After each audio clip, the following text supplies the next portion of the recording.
rédige un blog qui s'appelle Lunettes Rouges. Je parle beaucoup de regarder l'art, donc le regard, la vision, regarder, donc les lunettes sont un aspect, on va dire, anecdotique, mais c'est pas anecdotique, un peu important dans le fait de regarder une œuvre d'art, regarder une exposition. Moi j'ai des lunettes depuis l'âge de 9 ans, je l'ai toujours eu, et pendant longtemps j'ai porté des lunettes entre guillemets invisibles. Et puis il y a 20 ans un jour, je me suis dit mais c'est idiot, c'est une partie de toi, il faut que tu portes des lunettes qui existent en tant que telles.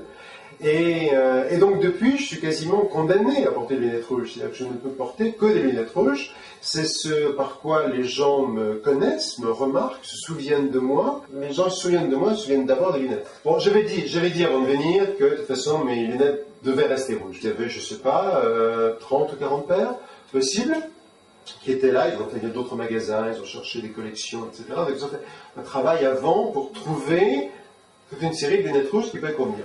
Le choix, il a d'abord été technique, c'est-à-dire que, vu les caractéristiques de ma vision, j'ai des verres qui sont un peu épais, et que donc, un certain nombre de montures qui étaient éliminées, parce que sinon je regarde d'avoir des hublots.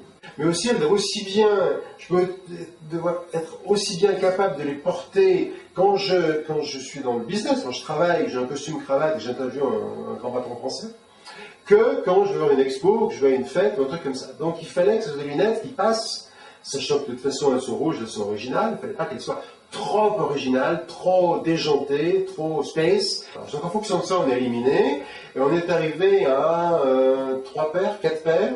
Et là, l'intelligence de Laetitia, la jeune femme qui m'a fort bien conseillé, a été de me dire, bon, soit vous prenez quelque chose qui ressemble en tout point à ce que vous avez aujourd'hui, avec une couleur un peu différente, une forme un peu différente, mais qui sera un peu dans la même ligne que ce que vous avez aujourd'hui, soit vous prenez celle-ci qui est un petit peu différente. Et en fait, je me suis dit, voilà une bonne idée. Voilà une idée qui est dans la continuité, ça reste des lunettes rouges, ça reste des lunettes que je peux porter en toutes circonstances, et en même temps, elles sont un petit peu différentes de ce que j'ai aujourd'hui, de par leur forme, de par leur architecture d'une part, et d'autre part de par leur forme. Et en plus, elle était remarquable, parce qu'il y a un petit quelque chose qui me déplaisait. Enfin, je trouvais que les branches étaient en carreaux cristal et rouge, et j'aurais préféré des branches uniquement rouges, et donc en un coup de téléphone ça a été réglé, et donc je les aurai avec des branches qui sont uniquement. Je crois que maintenant c'est tellement une marque de fabrique pour moi, je me sens nu sans mes lunettes. À la limite j'entends moins bien sans mes lunettes, ce qui est bizarre, ça n'a aucun sens, mais j'entends moins bien, je me rends compte, il faut qu'il y ait ça derrière l'oreille.